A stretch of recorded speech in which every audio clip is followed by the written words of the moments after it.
gitu ya. Oke, sebelumnya saya akan mempromosikan dulu untuk prodi kami di sini.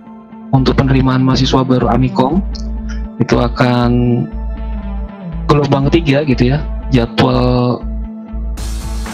Jadwal pelaksanaan ini penerimaan mahasiswa baru itu pada gelombang 3 itu pada tanggal 27 Juni 2020 sampai 21 Agustus 2020.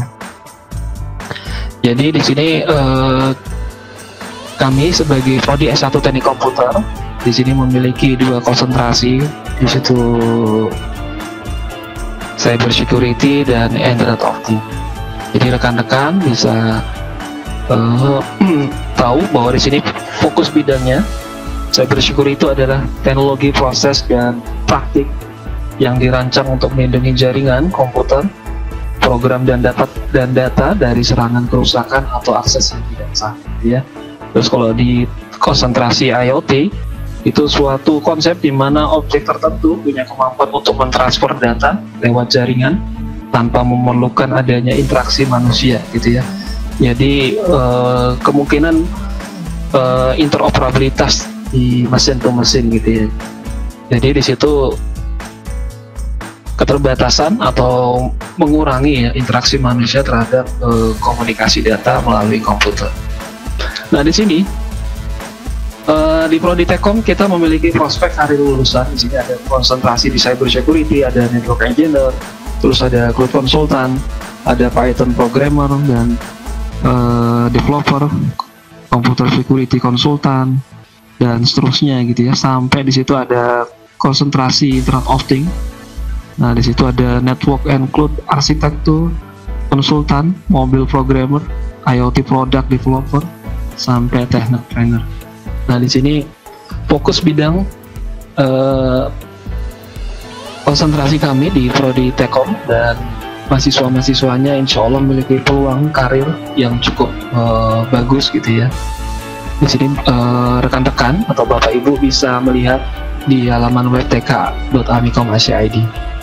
Nah, di sini ada sosial media yang kita miliki.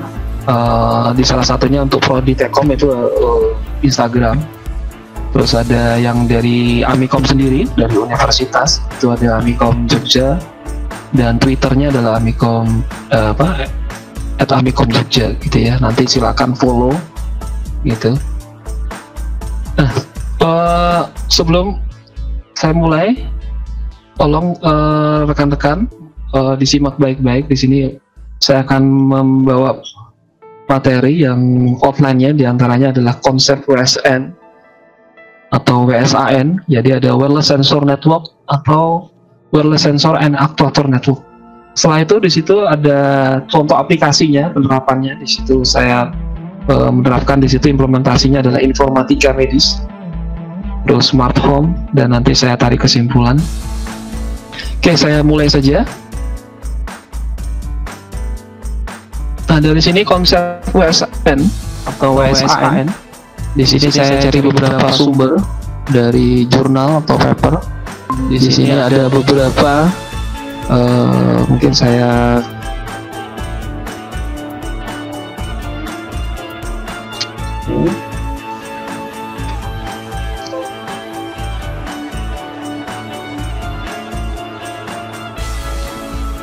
Nah, dari sini ada beberapa sensor-sensor atau node gitu ya, mungkin node sensor atau aktuator yang diletakkan beberapa tempat gitu ya di sini.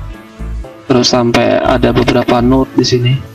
Sampai di situ node-node tersebut itu akan dikirim sampai menuju ke base station. Nah, di sini ada field 1 dan di sini ada field 2 gitu ya. Jadi ada beberapa sensor atau aktuator di network sini di node ini. Nah, sampai dia menuju ke node koordinator base stationnya, pusatnya, sentralnya gitu ya. Awal mulanya WSN atau WSAN ini penerapannya itu dilakukan oleh tentara tentara Amerika yang menyebarkan beberapa node itu diletakkan di gurun pasir gitu ya. Jadi mereka bisa memantau kondisi pasukan tentara, mungkin tentara yang dari pihak musuh gitu ya, pergerakannya sampai mana di situ. Nah, kalau kita misalnya di sini, karena di sini ada proses penyebaran, ada distribusi paket yang kita sebar sampai akhirnya menuju ke sentralnya di base station. Nah, dari situ kalau misalnya dari case-nya misalnya kayak tadi diletakkan di gurun, atau mungkin kalau misalnya ada kasus kebakaran hutan. Nah, kasus kebakaran hutan kita meletakkan di situ, nggak mungkin kita bergantung dengan semacam istilahnya base station yang ada koneksi GSM-nya, atau mungkin di situ ada 3G, koneksi komunikasi 3G atau 4G atau 5G gitu ya, karena di situ belum terwujud di situ. Nah, kalau di sini kita bisa mendeteksi atau melakukan monitoring gitu ya, beberapa anomali kejadian di misalnya di beberapa titik, misalnya posisi berada diletakkan di hutan gitu ya, jadi kebakaran hutan, dan di situ proses pembacaannya, karena di sini ada dia konsumsi baterai atau konsumsi baterainya cukup kecil gitu ya. Di situ bisa menggunakan misalnya untuk kayak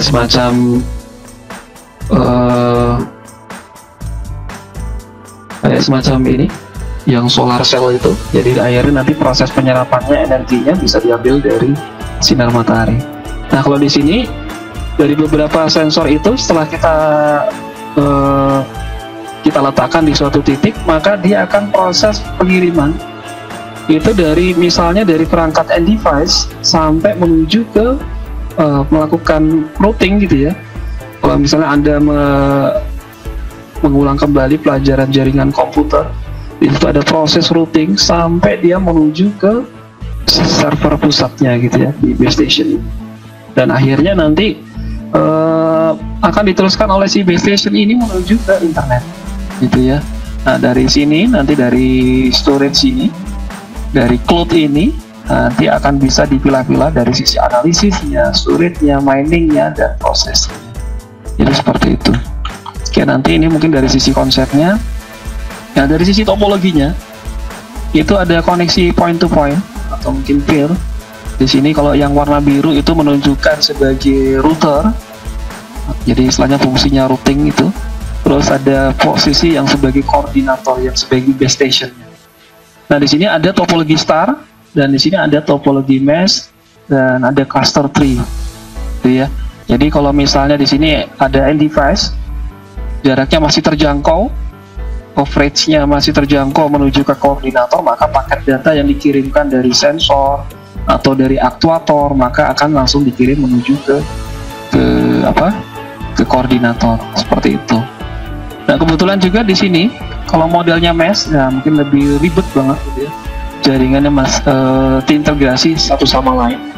Jadi kalau misalnya di sini ada beberapa router, di paket node router di sini down gitu ya, misalnya di sini, misalnya down, kebetulan di situ dia resource-nya, baterainya habis, misalnya baterainya habis, atau mungkin dalam kondisi cuaca yang tidak mendukung, atau mungkin di router tersebut diembat orang gitu ya.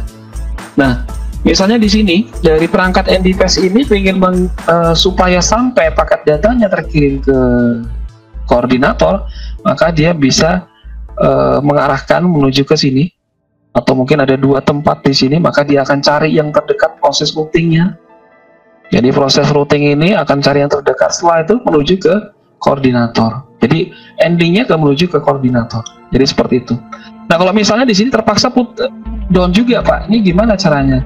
Kalau misalnya end device ini masih terjangkau dengan perangkat router, di situ node routernya, maka mungkin bisa dilalui gitu ya, mungkin bisa dilewati menuju ke router sini dan akhirnya menuju ke koordinator. Jadi seperti itu. Jadi pusat paket data yang dikirimkan dari beberapa node sensor akan terkirim menuju ke node koordinator. Setelah dari node koordinator langsung diteruskan ke akses internet gitu ya. nanti saya akan bahas sampai mana sih proses untuk menuju ke internet. Mungkin di situ kadang ada kesalahpahaman. Nah, ternyata WSN ini atau WSAN ini apa bagian dari IoT gitu ya. Jadi benar ya. Jadi WSN atau Wireless Sensor Network itu adalah bagian dari Internet of Things. Ya, saya akan bahas nanti setelah konsepnya dulu. Jadi di sini kita bahas konsep WSN. Oke, di sini ada beberapa teknologi wireless. Teknologi wireless di sini ada beberapa macam, ada Zigbee, di situ di standar IEEE-nya 802.15.4, terus ada Bluetooth, terus ada WMedia. Nah, kalau kita lihat dari sini, dia termasuk salah satu personal area network, ya, personal area network dan short range-nya, maka di situ range-nya sangat kecil karena dia modelnya adalah personal area network. Terus di sini low data rate. Jadi memang data rate-nya terlalu kecil gitu ya. Sedangkan kalau di sebelah kanan, kalau yang untuk Zigbee ini terlalu kecil, yang sebelah kanan tuh high data rate. Nah, di sini ada beberapa paket yang bisa dia kirimkan, misalnya dalam bentuk teks. Kalau misalnya saya posisi berada di Zigbee ya, lalu di sini saya bisa mentransfer dalam bentuk grafik atau bisa koneksi internet. Nah, seperti itu. Sedangkan di Bluetooth dia posisi berada di tengah, gitu ya. Terus WMedia, terus sampai di sini. Nah, kebetulan di sini. Kalau WiFi bagaimana, Pak ya? Kalau WiFi ini masuk dalam kategori untuk LAN gitu ya, local area network. Dia bukan masuk area PAN, gitu ya. Masuk di local area network. Di situ ada beberapa paket yang bisa dia transfer, bisa kirim LAN gitu ya. Nah, modelnya seperti ini. Karena di situ kalau WiFi dia butuh akses point. Kalau nggak ada akses point nggak akan bisa. Gitu. Ya pokoknya di situ sentralnya, di situ harus terkoneksi internet, dia harus butuh untuk akses point menuju ke internetnya. Nah, di sini wireless sensor network. Wireless sensor network itu kita bisa menggunakan beberapa teknologi wireless ini gitu ya. Jadi beberapa teknologi wireless bisa nggak saya pakai Bluetooth? Boleh, bisa. Atau WiFi? Bisa gitu ya. Jadi dengan menggunakan WiFi, Zigbee atau Bluetooth, kita bisa menggunakan beberapa teknologi wireless ini untuk diimplementasikan di wireless sensor and adapter network, gitu ya.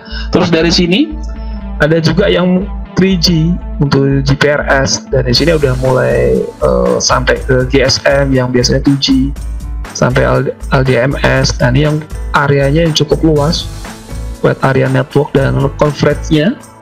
Nah, dia beberapa paket dia bisa angkut. Nah, itu ya. Lumayan banyak gitu ya. Oke, ini dari sisi teknologi wireless yang bisa kita gunakan tetapi sesuai kebutuhan. Jadi kalau saya misalnya menggunakan Zigbee bukan dalam arti kita menggunakan Zigbee kondisi misalnya saya implementasi Zigbee ini di perusahaan yang paling tidak di perusahaan yang cukup mumpuni, dia nggak mungkin menggunakan Zigbee. Tapi kalau di situ dia mungkin modalnya seperti UKM yang levelnya menengah ke bawah, mungkin dia bisa menerapkan beberapa teknologi yang minim budgetnya, dan di situ bisa diimplementasikan dari sisi teknologi WSN dan atau WSA. Oke, selanjutnya, nah di sini konektivitas Internet of Things. Kalau yang tadi saya bahas di sini kebetulan riset saya di situ full menggunakan teknologi Zigbee, dan ada juga yang menggunakan WiFi di sini ya. Nah, di sini kita bisa lihat untuk NFC. Kalau NFC modelnya kayak hampir seperti RFID gitu ya. Jadi dia modelnya di area network. Jadi kita bisa, karena dia coveragenya juga kecil gitu. Terus ada Bluetooth. Terus kalau di sini untuk Zigbee 802.15.4 atau Thread di sini dia termasuk area yang untuk bisa diimplementasikan di rumah gitu ya, rumah cerdas, atau mungkin yang modelnya juga areanya juga terbatas, atau mungkin di gedung. Nah, itu bisa juga diimplementasikan. Sedangkan kalau di sini yang WiFi yang 802.11ah itu bisa enable area network. Nah, seperti itu. Nah, kalau yang untuk wide area network, nah ini ada model yang low power wide area network yang untuk low line. Ini lagi tren biasanya kalau diimplementasi, karena dia barangnya dari sisi budgetnya pun juga lebih murah gitu ya, lebih murah, tapi implementasinya pun juga bisa sampai yang areanya cukup luas. Nah, di sini ada 5G, ada 3GPP, ada Sigfox. Nah, ini yang untuk yang migrasi dari 4G LTE sampai 5G. Oke, itu untuk beberapa teknologi wireless yang bisa kita integrasikan gitu ya, kita teruskan sampai ke menuju ke akses internet, atau yang lebih dikenalkan adalah istilah Internet of Things. Semuanya terhubung gitu ya. Jadi misalnya seperti ini, saya punya perangkat beberapa alat telekomunikasi seluler. Saya ingin bagaimana caranya semua perangkat device saya itu terhubung ke internet. Maka di situ kita butuh namanya semacam gateway gitu ya.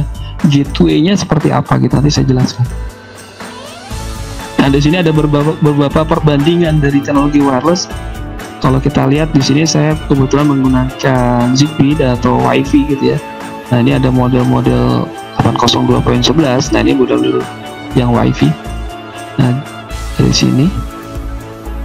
Nah, kalau yang Zigbee, kita lihat dari sini frekuensinya 2.4 gitu ya. Hampir sama juga, mungkin lebih sedikit interference dari 802.11 untuk di teknologi Wi-Fi. Tapi nanti kita bahas di situ bagaimana channel-channel frekuensi, spektrum frekuensi yang digunakan untuk Zigbee agar tidak terjadi interferensi di perangkat-perangkat Wi-Fi. Nah, di sini ada beberapa data rate dari maksimum bandwidth-nya gitu ya. Terus dari coverage-nya, dari modulasinya seperti apa, menggunakan BPSK atau nanti kalau di sini FGN. Nah, di sini kalau ini untuk wireless local area network, karena dia luasnya lebih lumayan cukup luas. Di sini cuma personal area network. Jadi lingkupnya mungkin cukup terbatas. Ada beberapa aplikasi yang bisa kita terapkan. Di sini ada home automation, ada smart grid, ada remote control. Nah, di sini ada macam-macam ya. Jadi semua ini kita bisa terapkan semua untuk implementasi untuk ke IoT. Oke. Nah, di sini ada beberapa perbandingan teknologi, karena di sini Zigbee. Nah, ini bandwidth-nya cukup kecil karena dia mengangkut pun juga sangat terbatas. Jadi di sini ada beberapa transmisi range-nya, coverage-nya di 1 sampai 100. Dan di situ juga ternyata di Zigbee ini dia bisa istilahnya mengintegrasikan beberapa node itu sampai end user-nya, end node-nya itu sampai 65.555. Jadi sekian banyaknya dia bisa saling terintegrasi. Ini kelebihan dari Zigbee. Gitu ya. Kalau Wi-Fi kebetulan di sini dia bisa sampai range-nya sampai 100 meter gitu ya. 100 meter, dan di sini ada beberapa ukuran size-nya gitu ya. Terus untuk Bluetooth juga ada nih ya. Nah, di sini ada Bluetooth, ada GPRS, ada Wi-Fi. Nah, ini nanti baterai life-nya gimana gitu ya. Dia makan resource baterai cukup kecil gitu ya. Karena dia paket yang akan dikirimkan tidak terlalu cukup besar. Oke, selanjutnya. Nah, di sini yang agak membedakan bagaimana implementasi menggunakan teknologi Wi-Fi atau Zigbee untuk ke arah IoT. Nah, di sini untuk Wi-Fi, misalnya di sini ada perangkat smartphone Anda, gitu ya, smartphone Anda, dengan Anda monitoring beberapa perangkat lampu yang terkoneksi di rumah Anda. Di sini terhubung, dan di sini langsung tersentral di router Anda. Nah, kebetulan di sini Wi-Fi koneksinya, maka dia langsung bisa masuk ke modem, masuk ke cloud akses internet. Karena pun juga di perangkat smartphone Anda itu sudah support ya untuk koneksi Wi-Fi, untuk Bluetooth. Tapi kalau untuk koneksi Zigbee belum ada gitu ya untuk perangkat smartphone. Tapi kalau di sini untuk Zigbee, kalau di Zigbee ini ada gateway-nya malah 2 gitu ya. Routernya ada 2 gitu ya. Di sini sebagai root koordinatornya, ada node koordinatornya untuk gateway-nya. Jadi dia di sini mentransmisikan menggunakan protokol Zigbee. Setelah itu untuk menuju ke WiFi dia harus ada proses konversi gitu ya, konversi datanya itu dari Zigbee itu menuju ke WiFi. Dan di sini ada semacam gateway IT gateway-nya untuk konversi tersebut. Setelah itu ditransmisikan dalam bentuk WiFi. Nah, seperti itu ya. Jadi kalau kita bisa memonitoring atau bisa mengendalikan sistem menggunakan lintas protokol gitu ya. Di sini ada Zigbee, di sini ada menggunakan WiFi, ingin terkoneksi dengan internet, maka di sini kita butuh semacam dua gateway di sini. Jadi kita bisa pantau perangkat device kita, perangkat dari smartphone kita, kita bisa mengendalikan atau kita bisa monitoring dengan kebutuhan yang ada di sini. Jadi perangkat gateway routernya ada dua, jadi seperti itu. Tapi jadi malah tidak efektif kalau teman tidak efektif gitu. Kalau lebih efektif sih memang dari menggunakan yang terkoneksi. Tapi kalau misalnya posisi Anda berada di hutan gitu ya, apakah Anda cukup di situ WiFi? Padahal di situ nggak ada akses BTS juga nggak ada, koneksi WiFi GSM-nya nggak ada. Apalagi di situ Anda tidak terkoneksi dengan daerah areanya tidak hotspot gitu. Jadi seperti itu. Nah inilah pemetaannya kenapa sih kita masih membutuhkan adanya protokol Zigbee ini. Oke, lanjut. Nah, kalau ada di sini, nah ini ilustrasinya. Kalau misalnya kita mengendalikan ada beberapa perangkat edge device kita. Nah, ini edge device kita di situ menggunakan teknologi wirelessnya, ada LoRa, ada Z-Wave, ada Thread, ada Zigbee, ada Bluetooth. Maka disinilah ada IT gateway-nya berperan di situ. Dia mengkonversi menuju ke WiFi-nya sampai ke cloud, dan dari mobile application kita bisa mengendalikan atau bisa memonitoring dari apa yang ada di sistem ini. Jadi gitu ya. Jadi kita nggak mungkin kalau misalnya kita tanpa menggunakan gateway ini, router ini tidak akan bisa kita memonitor posisi yang berada di perangkat device yang ada di rumah kita, gitu ya. Kalau misalnya di situ ada lintas protokol, ini namanya untuk IoT gateway. Selanjutnya untuk cloud bridge. Nah ini ada ilmunya lagi. Ada cloud bridge. Kalau misalnya di sini 802.15.4.4 itu Zigbee. Nah di sini ada IT gateway-nya tadi. Bagaimana dia harus mengirim dalam bentuk WiFi dikonversi untuk akses internet, gitu ya. Nah begitu pun juga di sini ada 4G WiFi, langsung 4G WiFi langsung digabungkan. Tapi tujuannya adalah untuk cloud bridge ini. Nah di sini karena sifatnya datanya real time, data real time yang kita ambil dari perangkat device dari node-node kita yang posisi mungkin diletakkan di mana, ruangan mana gitu ya. Ada sampai kita kirimkan dan tersentral ke internet. Mungkin ada beberapa cloud yang kita letakkan di sini. Mungkin ada yang di Azure, ada yang di IBM, ada di Alibaba, atau mungkin beberapa cloud yang lain, atau di di ThinkSpeak. Nah di sini kalau misalnya di sini ada LoRa, nah, mungkin dia juga butuh untuk praktis ada tebarkan di beberapa area. Akhirnya kita langsung bisa terkoneksi secara real time menuju ke area cloud. Di sini ada cloud bridge.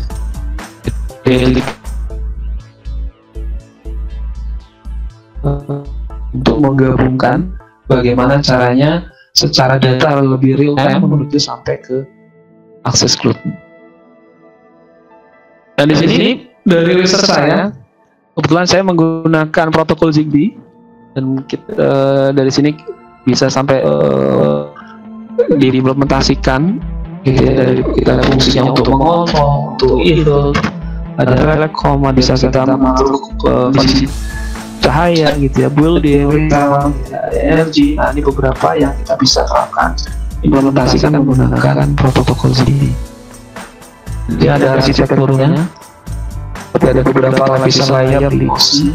Nah, di sini kalau yang di Vesico, kalau Anda belajar di Circle 1 fundamennya dari Vesico di sini, karena di sini untuk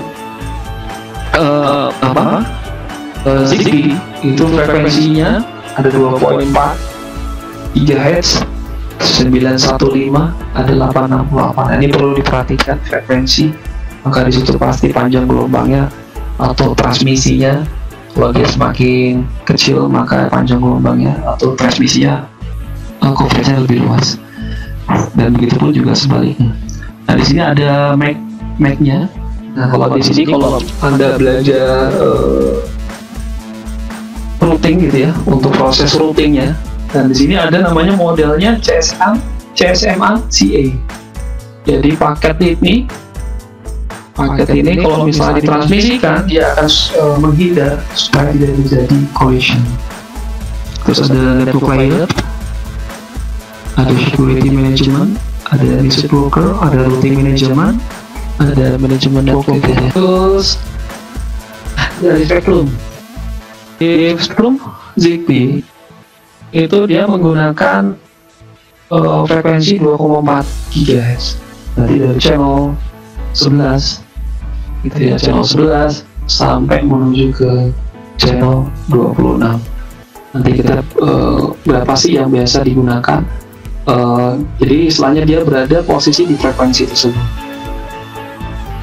Nah, kalau di sini kalau misalnya sama-sama dia posisi di channel 2.4 GHz, maka ZigBee sama Wi-Fi pun juga sama-sama terjadi proses interferensi dan mungkin terjadi beberapa gangguan.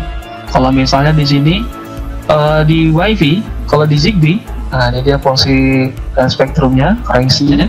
Kalau di ZigBee ini dia berada di posisi di channel, tidak terjadi interferensi di sini, dan di channel 20, dan pun juga di channel 25. Gitu ya, hampir kebanyakan beberapa vendor itu meletakkan frekuensinya itu berada di situ. Tidak terjadi proses intervensi. Di sini ada beberapa contoh yang produk untuk yang support dengan ZigBee, yaitu modul XBee. Di sini ada yang menggunakan kabel wire, ada UFL pakai chip, terus ada RTSMA, tinggal nanti ditambahin beberapa gen antenanya. Dan begitu pun juga ada yang vendor IKRF. Nah, ini kebetulan mungkin ukurannya hampir seperti perangkat embedded yang hampir seukuran dengan uang logam 500 rupiah gitu ya, lebih kecil gitu. Jadi dia di sini bisa terdapat perangkat sensor dari suhu, terus perangkat suhu, kelembapan, cahaya, di situ semua sudah terembedded di sini. Nah, kalau di sini ilustrasinya dengan menggunakan IKRF 1, dan begitu pun juga Node 2 dan Node 3 itu saling berkomunikasi. Di sini kebetulan fungsinya sebagai router, dan di sini sebagai end device. Paket ini akan dikirimkan menuju ke router, terus setelah itu dilanjutkan menuju ke titik koordinator. Jadi seperti itu. Ini yang untuk IKRF. Sama pun juga seperti di modul XBee. Oke, sekarang kita bagaimana sih implementasi yang kita bahas dari sisi teori. Kira-kira kalau kita implementasikan di informatika medis, modelnya seperti apa? Mungkin cuma sekedar dasar fundamental aja.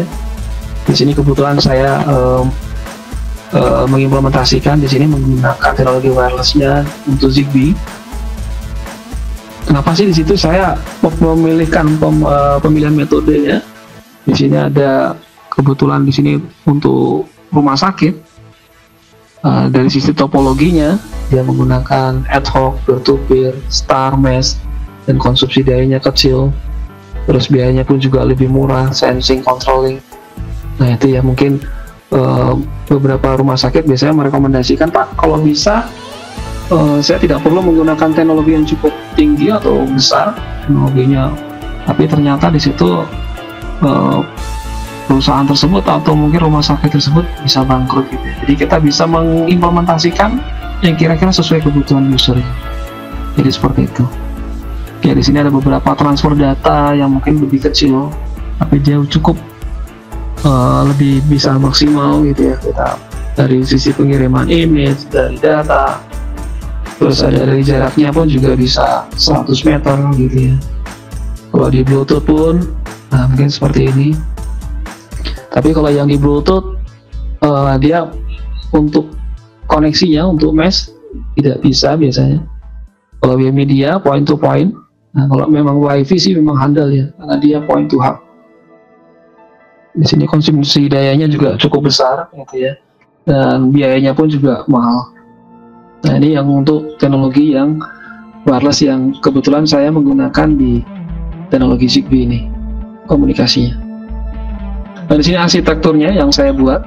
Kalau misalnya di sini ada pasien baru datang ke rumah sakit atau dia ngantri, padahal masuk dalam proses pendaftaran, terus dia akan mengisi formulir ini. Jadi di poin 1 ini dia mengisi formulir tersebut, maka setelah itu diinput datanya oleh operator.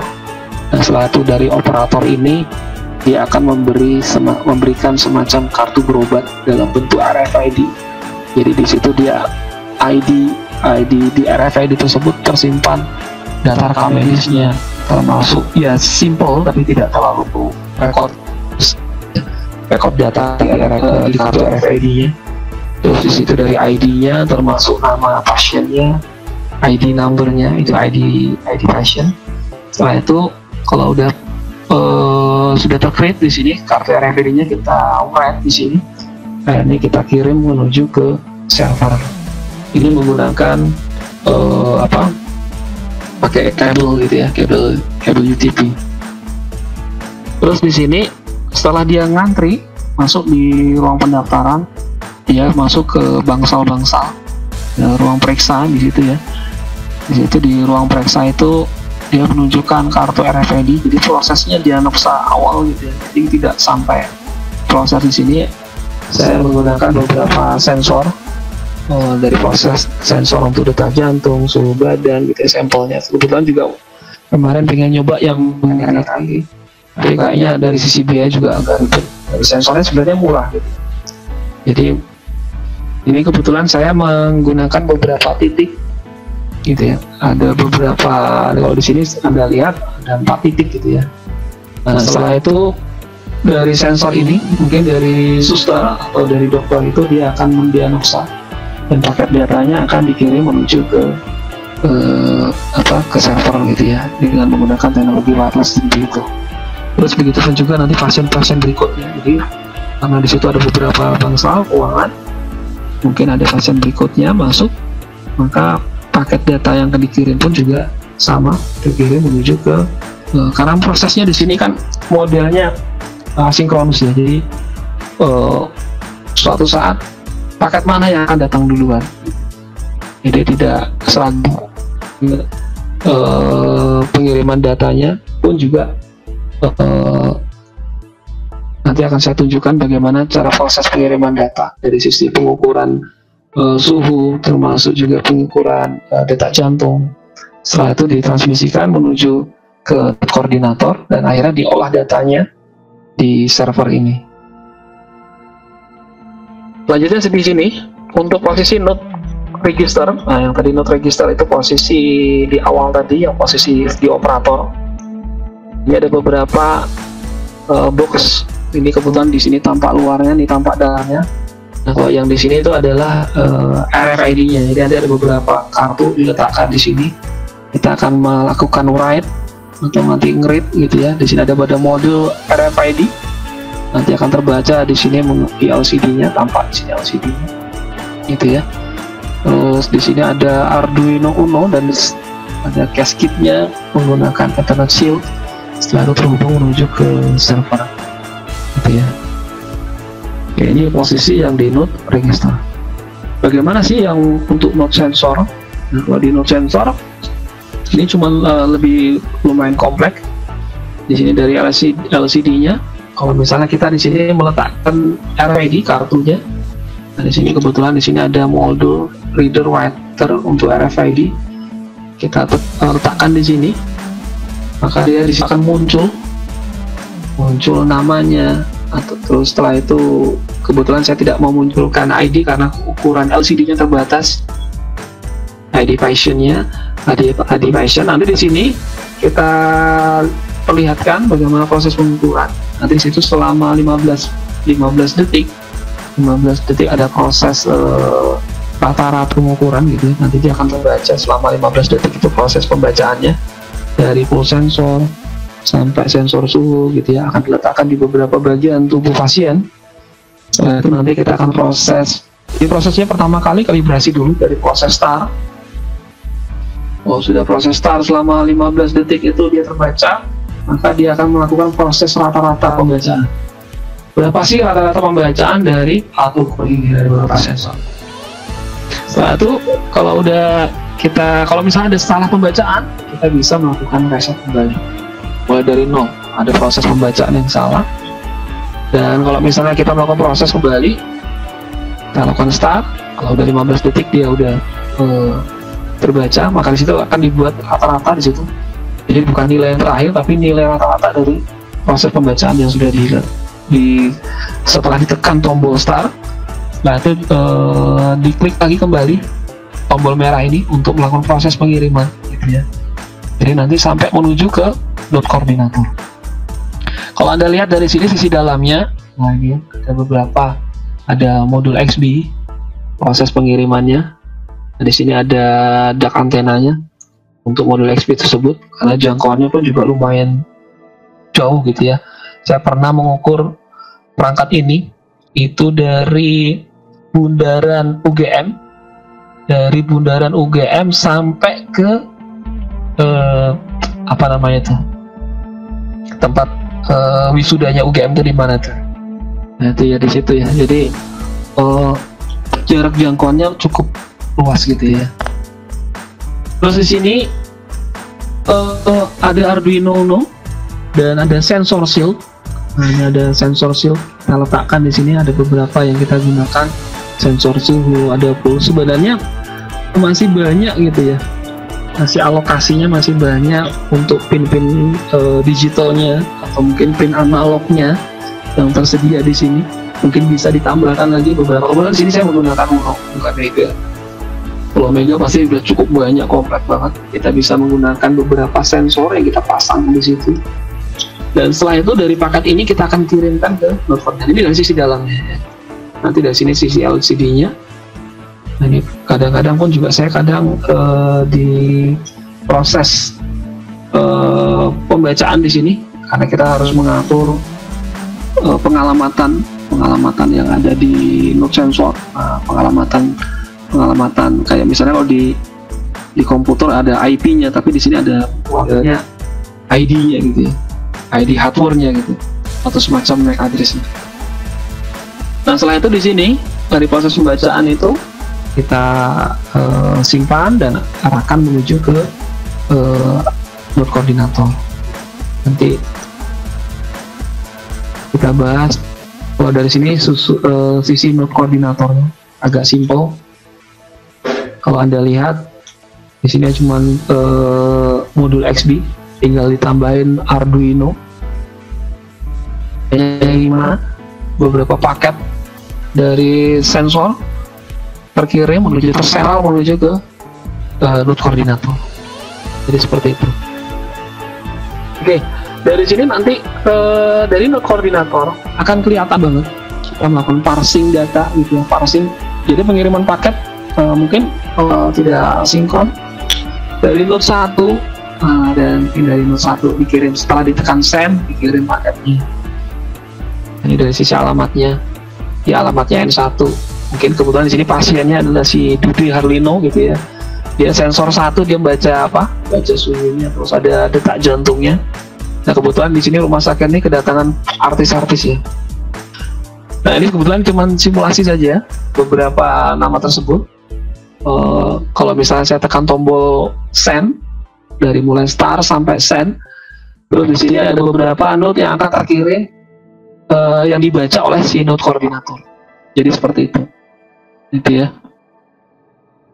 Terus, nah proses pendaftaran pasien pertama kita input dulu tuh, kita si pasien untuk ngisi form dulu, terus kita inputkan. Setelah kita inputkan, maka kita integrasikan ke sini. Maka di situ kartu RFID ini diletakkan di sini, maka langsung dia terekam gitu ya. Nama si pasien terekam di sini, nama pasien dan termasuk ID pasiennya. Dan kebetulan riwayat rekam medisnya tidak saya catat di situ karena cukup rekodnya terbatas untuk kartu RFID ini. Dan di situ pun juga untuk modul RFID itu bisa proses untuk membaca dan sekaligus untuk writing, bisa untuk menulis gitu ya. Jadi ada beberapa yang mungkin kita bisa tulis beberapa data rekam medis pasien tersebut di kartu itu gitu. Tapi kalau misalnya kasusnya si pasien itu tidak hadir, lupa dia membawa kartu RFID, maka di situ kita bisa meminjamkan rekam di situ, kita masukkan kembali datanya yang ada di server dari sisi namanya, termasuk ID pasiennya, termasuk juga mungkin data-data rekam medisnya gitu ya, mungkin bisa diletakkan di RFID tersebut. Oke, lanjut. Nah, di sini ada observasi awal gitu ya. Mungkin di situ hanya saya membatasi dengan 2 sensor. Sebenarnya bisa lebih, perangkat sensor tersebut diletakkan di loop sensor. Nah, kalau misalnya kita lihat dia membaca setelah kita tekan tombol send, dari mulai start dulu ya. Start dulu, setelah itu kita tekan tombol send, maka di sini dari node koordinator, dari dashboardnya. Nah, di sini kebetulan saya mengimplementasikan menggunakan Node.js, pakai Bootstrap juga template-nya, terus database-nya menggunakan MySQL. Nah, di sini kelihatan di situ ya, dari sisi detak jantungnya, terus suhu badannya gitu ya. Nanti ada profilnya. Karena di situ dia kita letakkan di sini kartu RFID dan beberapa alat ukur yang kita ukur di perangkat badan pasien tersebut. Setelah dikirim maka akan keluar otomatis data tersebut gitu ya. Nah, setelah ini kita lihat tuh bagaimana sih hasil rekam medis sebelumnya gitu ya. Kalau misalnya si dokter bisa mengasumsi, karena ini dia diagnosa awal, maka dokter dia bisa memberi asumsi atau mungkin keputusan bahwa si pasien ini kena sakit ini gitu ya, komentar di sini. Terus akhirnya di sini kita bisa lihat data rekam medis pasien seperti ini. Mungkin dia telah berkunjung pada tanggal sekian, kita filter datanya, terus dia selama itu ada gejala apa gitu ya, penyakit apa di situ. Tapi kebetulan di sini indikator untuk diagnosa awalnya hanya terbatas dua sensor. Jadi mungkin ini cuma sekedar simulasi saja. Kebetulan dari pihak rumah sakit pun juga berharap menambahkan beberapa sensor dan kebutuhan kevalidasian datanya. Karena kebetulan kalau misalnya di perangkat sensor kan pasti, apalagi yang berkutat dengan medis atau mungkin situ kevalidatan khusus.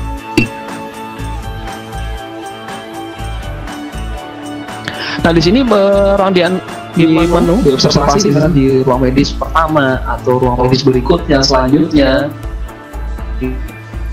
si pasien itu akan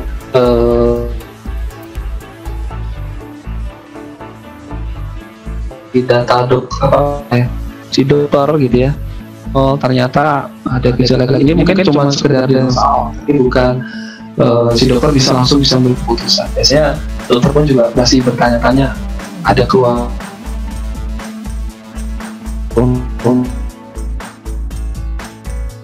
Oke, mungkin di sini ada beberapa daftar pasien di dashboard ini. Di sini menurut daftar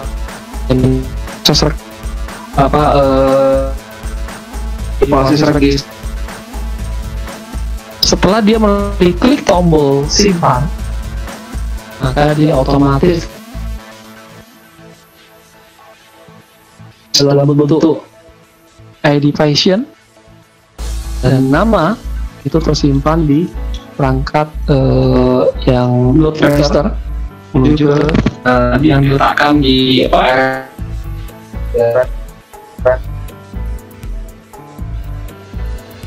ID passion dan nama pasien. Tapi kalau misalnya kita bisa tambahin beberapa medis dan datanya, kita bisa juga. Oke. Nah, juga ambil dari sisi di situ gitu ya. Mungkin di sini masa pandemi, wah ini banyak pasien yang masuk ke rumah sakit dari ya. Jadi kita bisa melakukan filtering penyakit. Terus ada beberapa pekerjaan di situ ya. Terus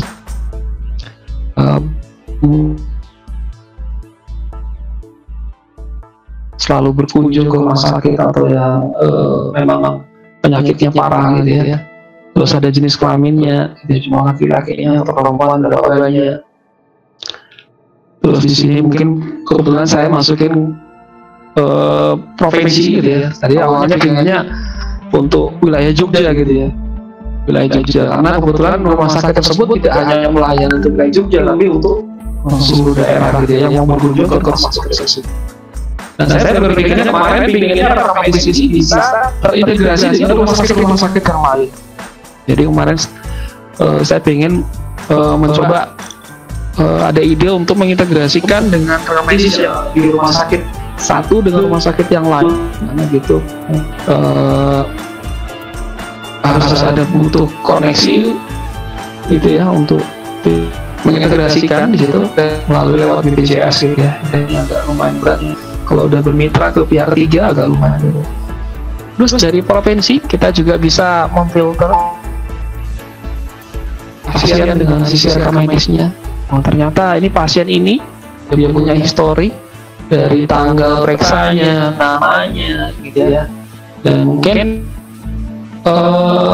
di sini dokter pun juga gampang gitu, gampang membacanya, nggak perlu dia harus sampai mengecek dengan arsip-arsip yang diletakkannya pun juga tidak rapi gitu ya di lemari untuk data rekam medis pasien. Nah di sini itu juga lebih simpel gitu ya. Jadi semua data tersimpan di database dan kita bisa lebih gampang untuk bisa melihat monitor kondisi pasien selama ini seperti ini ya. Oke, ini kalau dari sisi yang tadi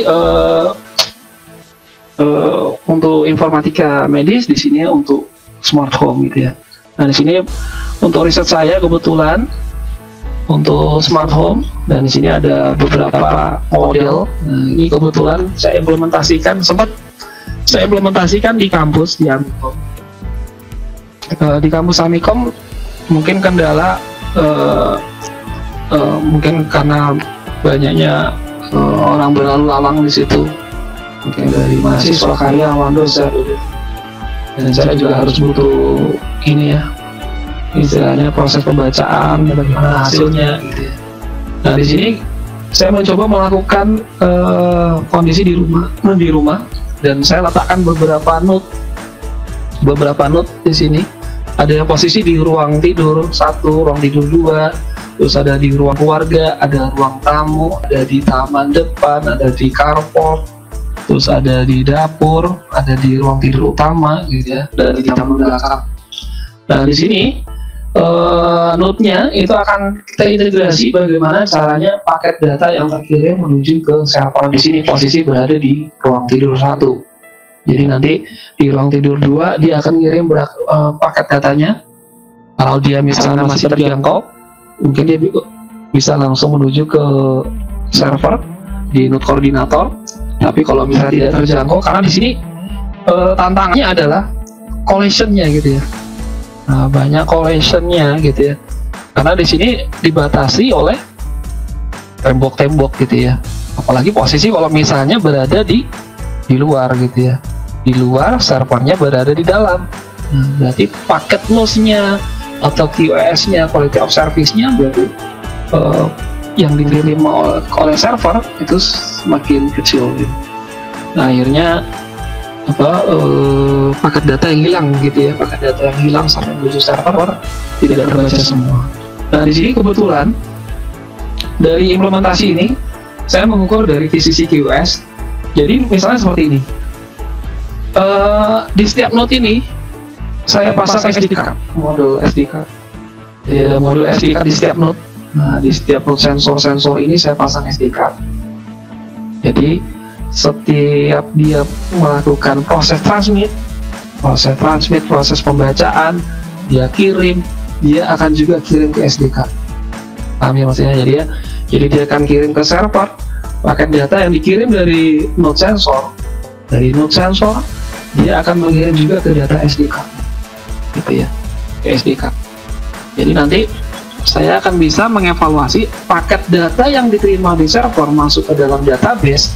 Nanti bisa kita bandingkan apa yang ada di data yang di SD card. Berapa sih paket data yang dia kirim dari node sensor sampai menuju ke tempat saya, berapa selisihnya, gitu ya, selisihnya berapa banyak. Nah, kalau di situ nanti akan kelihatan gitu ya. Oke, nah kebetulan di sini saya mengimplementasi posisi diletakkan di rumah. Jadi nanti dari sisi quality of service-nya, terus saya juga kebetulan di sini ada beberapa riset yang saya kebetulan mencari beberapa keterbaruan kontribusi. Jadi banyak yang modelnya kayak semacam context square gitu ya, propasif. Modelnya kayak gini, misalnya ada pemilik rumah gitu ya, datang baru masuk ke garasi gitu ya, maka sistem akan cerdas gitu ya. Oh, ternyata nih ada si pemilik rumah, dia baru masuk, maka si sensor node ini akan membaca gitu ya. Oh, ternyata ini ada si